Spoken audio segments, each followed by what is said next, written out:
నమస్తే, welcome to question hour. ఇంటి దొంగను ఈశ్వరుడైనా పట్టలేడు అంటారు. మరి అయోధ్య రామాలయంలో చోరీకి పాల్పడిన దొంగలను రాముడే పట్టుకోలేకపోయాడా అన్న సందేహం కలుగుతోంది.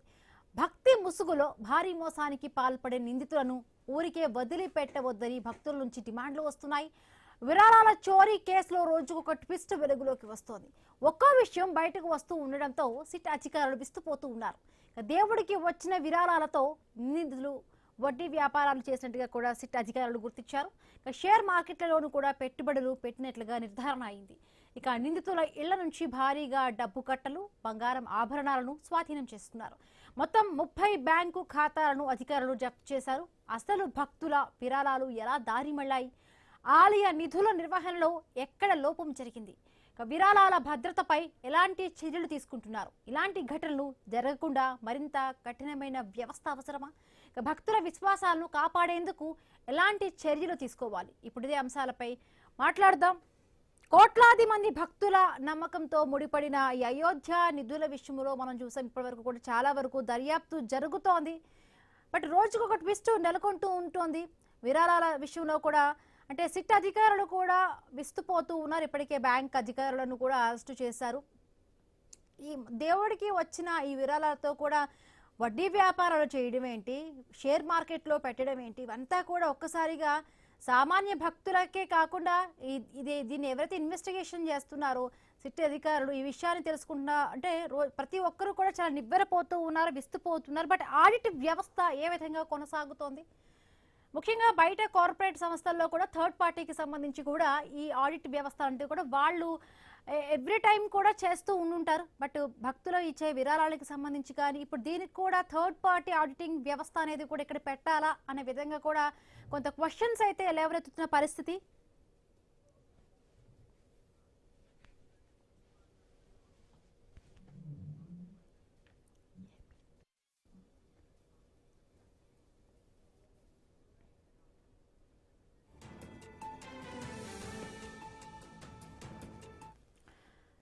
రైట్, దీనికి సంబంధించి కూడా మాట్లాడదాం. శ్రీనివాసానంద స్వామీజీ గారు ఏపీ సాధు పరిషత్ అధ్యక్షులు మనతో పాటు జాయిన్ అయ్యారు. అలాగే విశ్లేషకులు తురగ శ్రీరామ్ ఇద్దరు జాయిన్ అయ్యారు. నమస్తే అండి, welcome to drive. Right, Srinivasananda Swamiji గారు, మొదట మీతోనే స్టార్ట్ చేస్తానంటే కోట్లాది మంది భక్తుల విశ్వాసానికి ముడిపడిన అంశం ఇది. సో అయోధ్య నిధుల విషయంలో ఇంత పెద్ద అవినీతి ఎలా జరిగినట్టు, ఇంకొకటి దీనికి సంబంధించి కూడా సిట్ అధికారులు చేస్తున్న ఇన్వెస్టిగేషన్లో కూడా రోజుకొక విషయం వెలుగులోకి వస్తోంది. అక్రమాలకు పాల్పడమే ఒక పెద్ద విషయం అయితే ఆ డబ్బులు వడ్డీలకి ఇవ్వటం, లేకపోతే షేర్ మార్కెట్లో పెట్టడం ఒక్కొక్కటి కూడా బయటకు వస్తూ ఉన్నాయి. అసలు మొత్తంగా కూడా అంటే వ్యవస్థ ఎక్కడ లోపించిందంటారు? జైరామ్,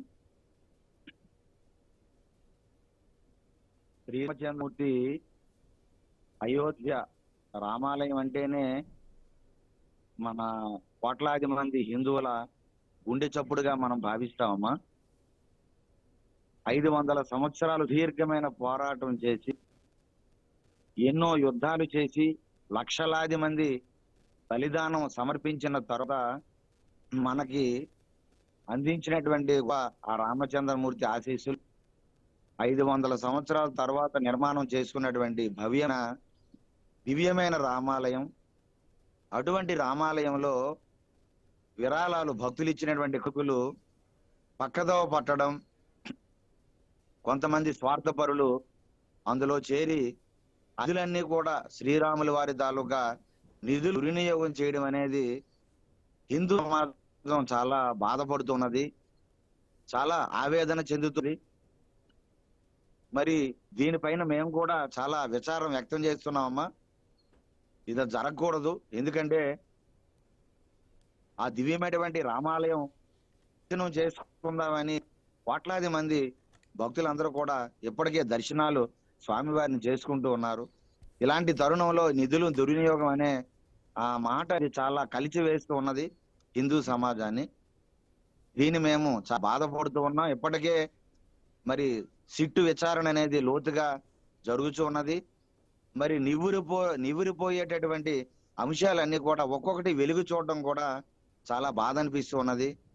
మరి మీకు తెలుసు, వ్యవస్థలో అక్కడక్కడ కొన్ని చీడ పురుగులు కూడా ఉంటాయి. ఎంత గొప్ప వ్యవస్థనైనా కూడా ఒక ఉత్తములు ఉంటారు. అలాగే సమాజాన్ని భ్రష్టు పెట్టించి తప్పుదోవ పట్టించిన వ్యక్తులు కూడా ఉంటారు సమాజంలో. ఉమ్, మరి ఇటువంటి వ్యక్తుల వలన యావత్ సమాజానికి చెడ్డ పేరు అనేది, కళంకం అనేది రావడం జరుగుతుంది. ఈరోజు చాలా మంది మీ సందర్భంగా మేము బాధ వ్యక్తం చేస్తున్నాం ఏంటంటే, ఒకప్పుడు అయోధ్య రామాలయ దర్శనానికి కూడా ఒక కాంగ్రెస్ కానివ్వండి, సమాజ్వాదీ పార్టీ కానివ్వండి, లేకపోతే ఆమ్ ఆద్మీ పార్టీ కానివ్వండి, మరి కొంతమంది కొన్ని రాజకీయ పార్టీలు ఉన్నాయి.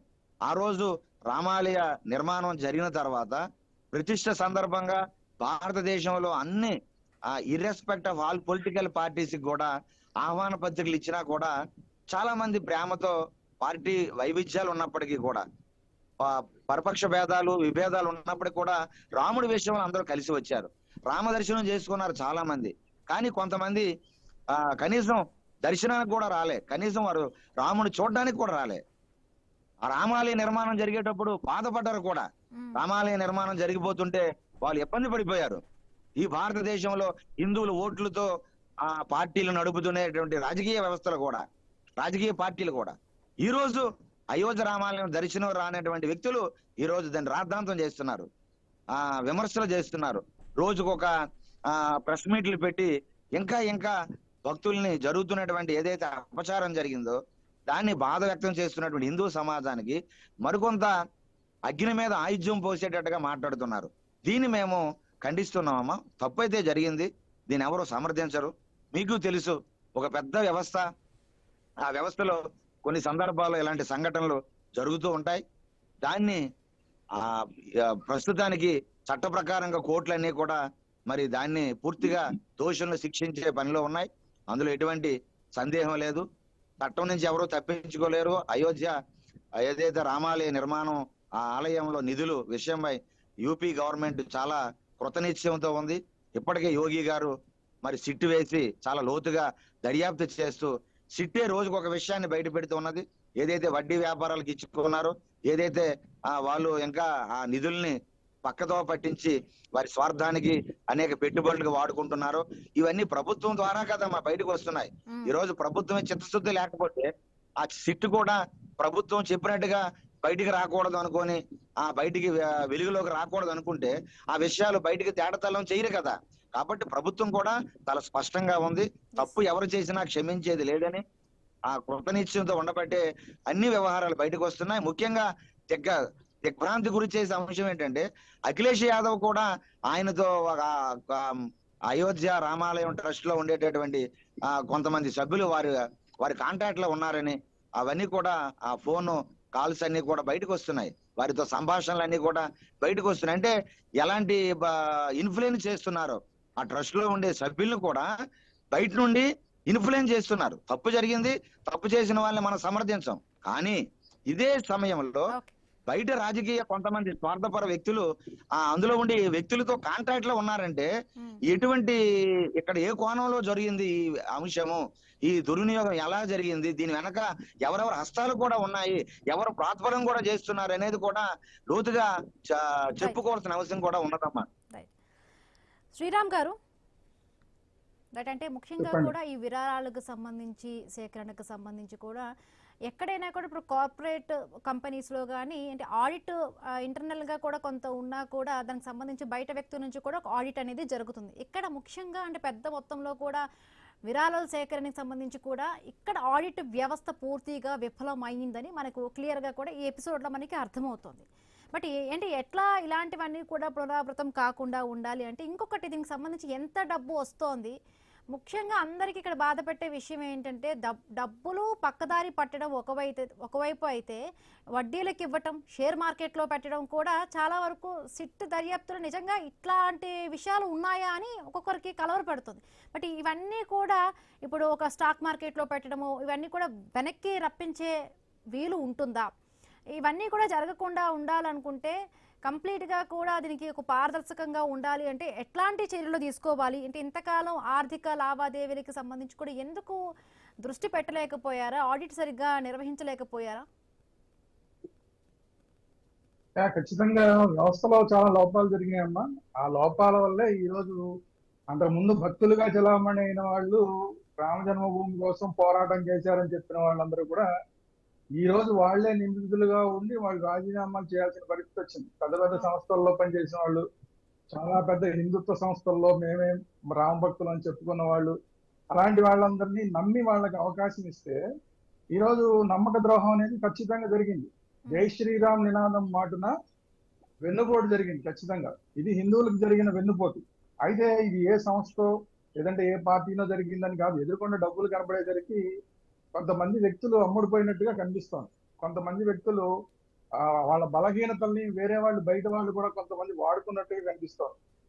ఎందుకంటే ఇప్పుడు ఎవరైతే ఇందులో నిందితులుగా ఉన్నారో ఆ నిందితులుగా ఉన్న వాళ్ళల్లో ఒక వ్యక్తికి సంబంధించి అఖిలేష్ యాదవ్ గారితో రెగ్యులర్ టచ్ లో ఉన్నాడు అనేది ఇప్పుడు అందరూ మాట్లాడుతున్న మాట.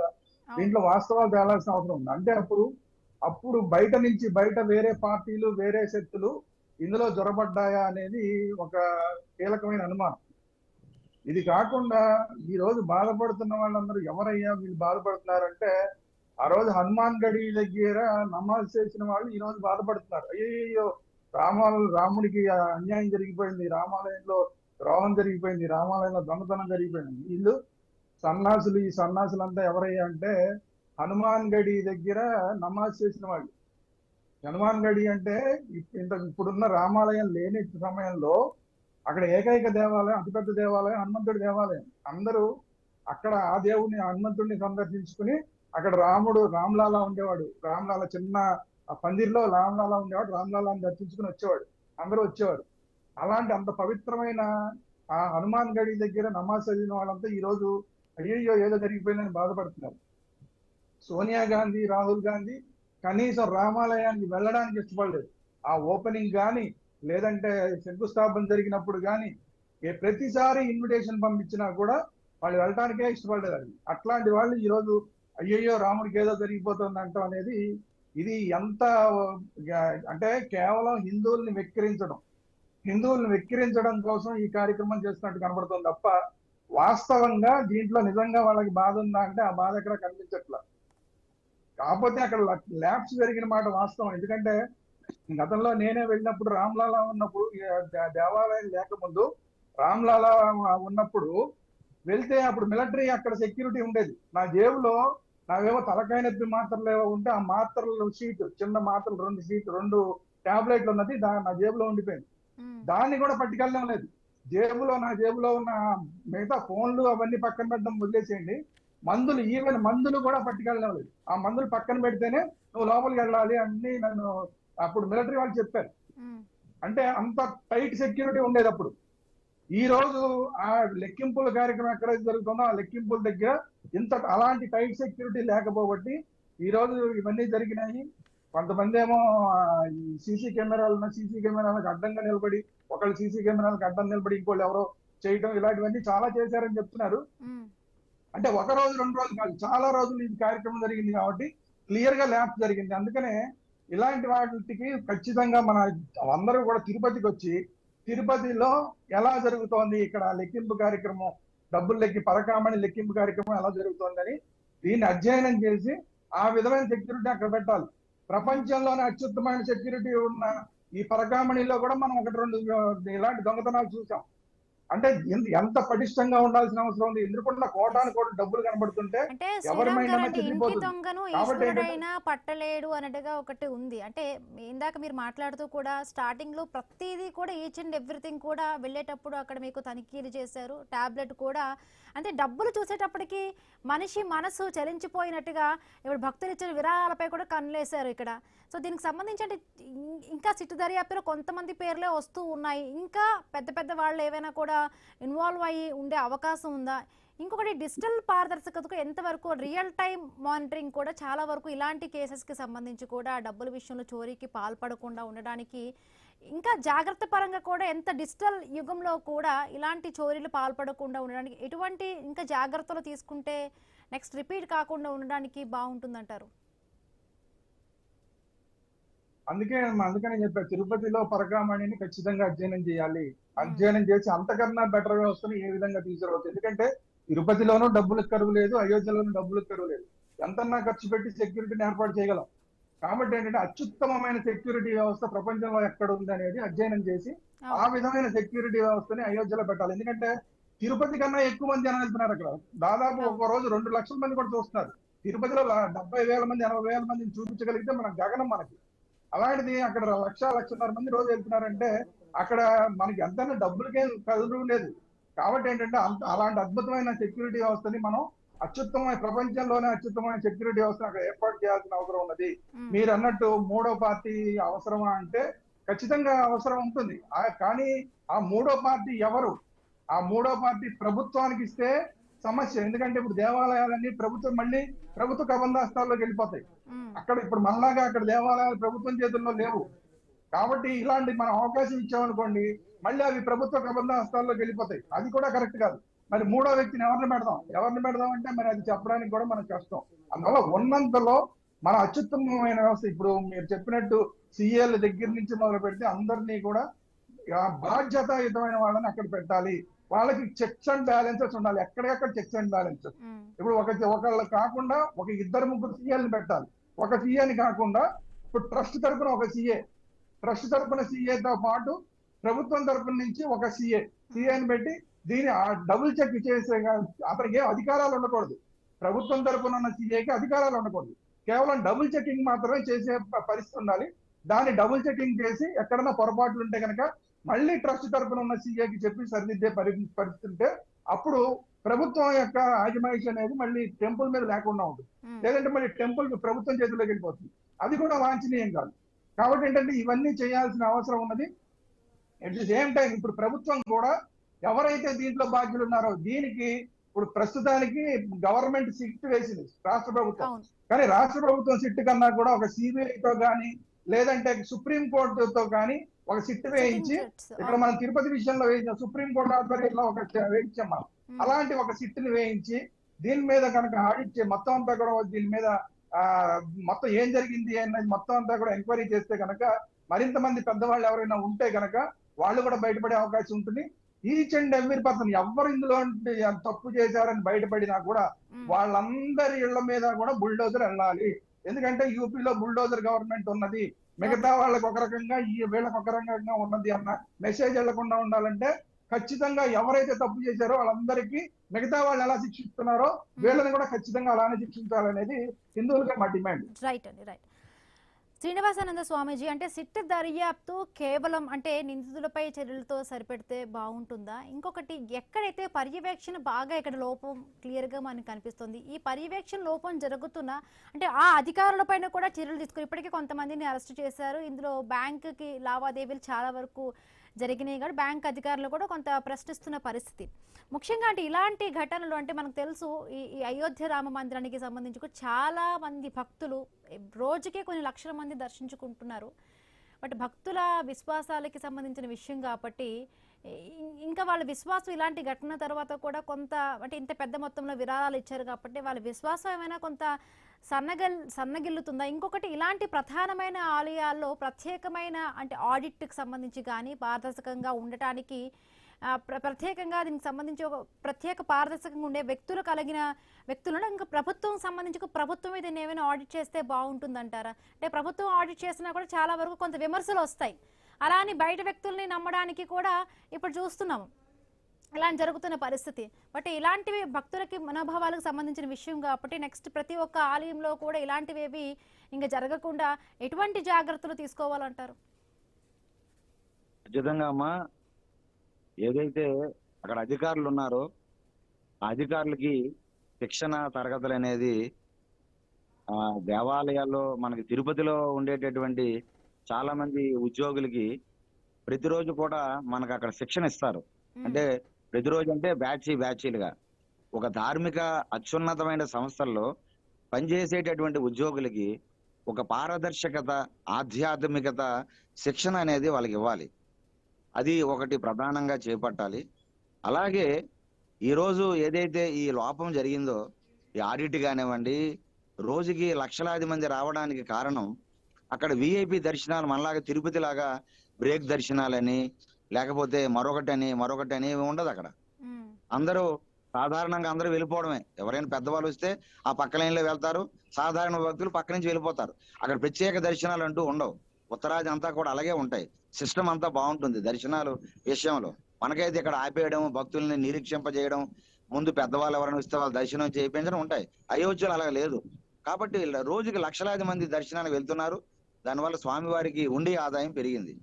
అయితే మరొక లోపం ఏంటంటే అయోధ్యలో ఎప్పటికీ కూడా నిర్మాణం జరుగుతుంది. ఆ రోజు ప్రారంభించేసరికి మాకు కూడా రామచంద్రమూర్తి ఆశీస్సులతో ఆ రోజు ప్రారంభోత్సవానికి మాకు ఆహ్వానం ఇచ్చారు. ఆ రోజు మేము పాల్గొన్నాం. అయితే ఆ రోజు ఆదరా బాదరాగా అప్పటికి ముహూర్తాలు లేవని చెప్పి ప్రతిష్టా కార్యక్రమం చేయడం జరిగింది. ఆ తర్వాత మళ్ళీ రెండో భాగాన్ని నిర్మాణ దశలో చాలా వేగవంతంగా చేశారు. ఇప్పటికీ అయోధ్య నిర్మాణంలో ఒక పక్క ఆలయం మీద దృష్టి పెట్టి ఆలయంలో నిర్మాణాలు, అక్కడ వ్యవస్థ, ఇన్ఫ్రాస్ట్రక్చర్ ఇవన్నీ కూడా చేస్తున్నారు. ఇలాంటి సమయంలో ఆ వ్యవస్థ దృష్టి అంతా కూడా ఆలయం మీద, భక్తుల సౌకర్యాల మీద ఎప్పుడిప్పుడే ప్రారంభం అవడం వలన ప్రభుత్వం కానివ్వండి, అక్కడ ట్రస్ట్ కానివ్వండి, పూర్తిగా వారి పర్యవేక్షణ నిర్మాణాల మీద ఉండడం వలన, భక్తుల సౌకర్యాల మీద ఉండడం వలన సరిగా ఈ ఆడిట్ మీద కానీ, విరాళాల మీద కానీ సరిగా దృష్టి పెట్టలేకపోయారు. అది లోపం జరిగింది అక్కడ. ఆ లోపం వల్ల దీన్ని వాళ్ళు పర్యవేక్షణ ఎప్పుడైతే తగ్గిందో దీన్ని కొంతమంది ఆసరాగా తీసుకొని ఆ నిధుల్ని దుర్వినియోగం చేయడం అనేది జరిగింది. కాబట్టి ఎప్పటికైనా ఆ అయోధ్య తీర్థ క్షేత్ర ట్రస్ట్ ఏదైతే ఉందో ఆ ట్రస్ట్ ని బలోపేతం చేయాలి. దాని మీద పూర్తిగా ఆ దేశంలో ఉండేటటువంటి పీఠాధిపతులను కూడా ఏదైతే మనకి మన చతురామ్నాయ పీఠాలు ఉన్నాయో, అలాగే పెద్ద పెద్ద మఠాలు ఏవైతే ఉన్నాయో వాళ్ళని కూడా పిలిపించి సూచనలు, సలహాలు తీసుకోవాలి. తీసుకుంటూ అయోధ్య పూర్తిగా ఒక పటిష్టమైనటువంటి ఎటువంటి లోపాలు లేకుండా, ఎటువంటి అవకతవకలు లేకుండా, భక్తులు సెంటిమెంట్స్ గాయపడకుండా, భక్తులు ప్రపంచవ్యాప్తంగా ఉండేటటువంటి రామ భక్తులు ప్రపంచంలో ఎవరు ఎక్కడున్నా కూడా రాముని పూజించే వాళ్ళు ఎక్కడికి రావాలి అంటే అయోధ్య రావాలి. ఇది భారతదేశం తాలూకా గొప్పతనం. ఇప్పుడు క్రైస్తవులు ఎక్కడైనా ప్రపంచంలో ఉన్నారంటే వారు జెరూసలేం వెళ్తారు. ముస్లింలు ఎక్కడైనా ప్రపంచంలో ఉన్నారంటే వారు మక్కా వెళ్తారు. అలాగే హిందువులు ఎక్కడ ప్రపంచంలో హిందువులు ఎక్కడున్నా అయోధ్య రావాలి. రాముడు జన్మభూమి, రాముడు జన్మించినటువంటి పవిత్ర భూమి. అటువంటి ఆ పవిత్ర భూమిని, ఆ పవిత్రమైన క్షేత్రాన్ని కాపాడుకోవాల్సిన బాధ్యత ప్రతి హిందువు పైన ఎంత ఉన్నదో ప్రభుత్వాల పైన, పీఠాధిపతుల పైన కూడా ఉంటుంది. కాబట్టి ఇది పటిష్టమైనటువంటి పర్యవేక్షణ ఏదైతే ఆలయ నిర్మాణాలు ఇప్పుడు జరుగుతున్నాయో వాటి మీద ఒక విధి విధానాలు చేపడుతూ వీటిపైన కూడా అక్కడ ఉండేటువంటి తీర్థ క్షేత్ర ట్రస్ట్ పటిష్టమైనటువంటి నిఘా పెట్టాలి, వ్యవస్థను ఏర్పాటు చేయాలి. ఈ లోపాలు ఏదైతే కొత్తగా ఏదైనా ఒక వ్యవస్థ ఒకేసారి ఇంతకు పూర్వం అలవాటు లేదు. అయోధ్య ఈరోజు మన తిరుపతి ఉందనుకోండమ్మా, తిరుమల తిరుపతి దేవస్థానం వందల సంవత్సరాల నుంచి వస్తుంది ఒక వ్యవస్థ. ఈ రోజు సెటరేట్ అయింది, అయినా చిన్న చిన్న లోపాలు జరుగుతున్నాయి. మరి నిన్నగాక మొన్న ప్రారంభమైంది అయోధ్య. ఒకేసారి లక్షలాది మంది భక్తులు వచ్చేస్తున్నారు. తిరుమలలో మనకి వేలాది మందితో, వందలాది మందితో ప్రారంభమైంది. ఈ రోజు లక్షలాది మందికి అక్కడే చేరుకున్నారు. 1,00,000 మంది, 80,000, 90,000 మంది. కానీ అయోధ్యలో ఒకేసారి లక్షలాది మంది వచ్చేసారు. ఒకేసారి ఆదాయము కోట్లకు వెళ్ళిపోయింది. తిరుమలలో అలా లేదు. భారతదేశంలో మిగతా క్షేత్రాలు అలా లేదు.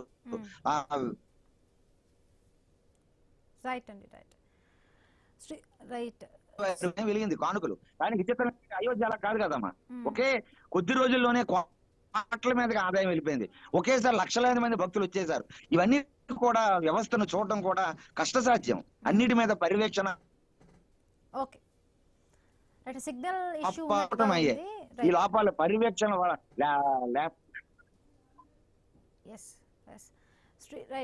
శ్రీరామ్ గారు, అంటే టెక్నాలజీ ఇంత అభివృద్ధి చెందుతున్న రోజుల్లో డిజిటల్ గా కూడా చాలా వరకు ఇంత ఎదుగుతున్న రోజుల్లో రియల్ టైం ట్రాకింగ్ ఇలాంటి దేవాలయాల నిధులకు సంబంధించి కూడా ఎందుకు మనం చూస్తున్నాం డైలీ కూడా టెక్నాలజీ ఏఐ అంటున్నారు. ఇవన్నీ దీన్ని ఎందుకు ఇలాంటి తీసుకురాలేకపోతున్నారు? రియల్ టైం ట్రాకింగ్ అంటే ఇప్పుడు ఏదైనా కూడా జమ చేసే విషయంలో కానీ, లెక్కింపుకు సంబంధించి కానీ, అది బ్యాంక్కి వెళ్ళి డిపాజిట్ అయ్యే విషయం మొత్తంగా ఎందుకు ఈ రియల్ టైం ట్రాకింగ్ తీసుకొస్తే ప్రతిదీ కూడా, అంటే భక్తులకి ఈరోజు ఎంత విరాళాలు వచ్చాయి, నిధులకు సంబంధించి కూడా ప్రతిదీ కూడా ఒకటి విజిబుల్గా కూడా పెడితే ఇంకొంత ఇలాంటివి కూడా రిపీట్ కాకుండా జరిగేందుకు అవకాశం ఉంటుంది. ఖచ్చితంగా అమ్మా. అయితే ఏమైందంటే ఇప్పుడు దాకా ఒక నమ్మకం మీద వెళ్ళిపోయింది అక్కడ అంతా కూడా. ఎందుకంటే అక్కడ ఉన్న పేర్లన్నీ కూడా పెద్ద పెద్ద పేర్లు, ఉన్న వాళ్ళందరూ కూడా పెద్ద పెద్ద పేర్లు. వీళ్ళంతా మహాభక్తులని అంత ముందంతా కూడా ఈ ఉద్యమం టైంలో వీళ్ళందరూ మహాభక్తుల కింద లెక్క అనమాట. అందువల్ల అంటే సరే పెద్ద పెద్ద వాళ్ళందరూ ఉన్నారు కదా అన్న ఉద్దేశంతో ఒక నమ్మకం మీద వెళ్ళిపోయింది. ఆ నమ్మకాన్ని ఇప్పుడు అక్కడ ఉన్న కమిటీలో కొంతమంది పోగొట్టుకున్నారు. సో ఇప్పుడు ఖచ్చితంగా ఇలాంటివన్నీ కూడా నిన్న ఎవరో ఒక మనిషిని నమ్మకూడదు, మనం మనుషులతో పాటు టెక్నాలజీని కూడా మనం దీంట్లో అడాప్ట్ చేసుకోవాలి అనేది ఖచ్చితంగా దీంట్లో తీసుకోవాల్సిన అవసరం ఉంది. ఇప్పుడు ఇంకొక కీలకమైన ఒక మాటను చెప్తాను మీకు.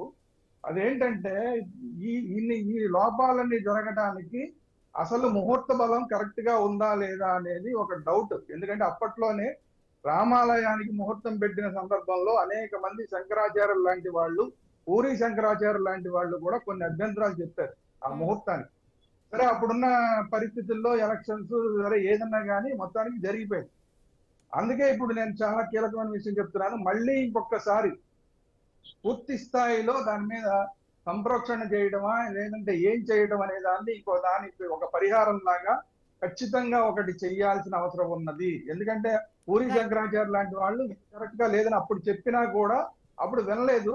సరే ఇప్పుడు తప్పులు జరుగుతున్నప్పుడు ఇది చిన్న విషయం కాదు, ఏం భక్తుల మనోభావాలకు సంబంధించిన విషయం కాబట్టి దీన్ని చాలా సీరియస్ గా తీసుకోవాల్సిన అవసరం ఉంది. అలాగే ఇప్పుడు ఎవరైతే ఈ డబ్బుల్ని దుర్వినియోగం చేయడం, బయటికి తీసుకెళ్ళడం మాత్రమే కాకుండా షేర్ మార్కెట్ లో పెట్టడం, లేదంటే వడ్డీలు ఇచ్చుకోవడాలు, లేదంటే వాటితో ఇంట్లో వాళ్ళకు నగలు చేయించడాలు, ఇలాంటివన్నీ చేయించారో వీళ్ళందరికీ కఠినమైన శిక్షలు అమలు చేయడం మాత్రమే కాకుండా పూర్తిగా దాన్ని వడ్డీతో సహా వెనక్కి వసూలు చేయాలని చెప్పి ఈ రోజు హిందువులందరూ కూడా డిమాండ్ చేస్తారు. Right, thank you so much అండి తురుగా శ్రీరామ్ గారు, అలాగే శ్రీనివాసానంద స్వామీజీ గారు మీ అభిప్రాయాలను పంచుకున్నందుకు. ఇది వాళ్ళ question hour. Keep watching I news. మీతోని మీ వెంట.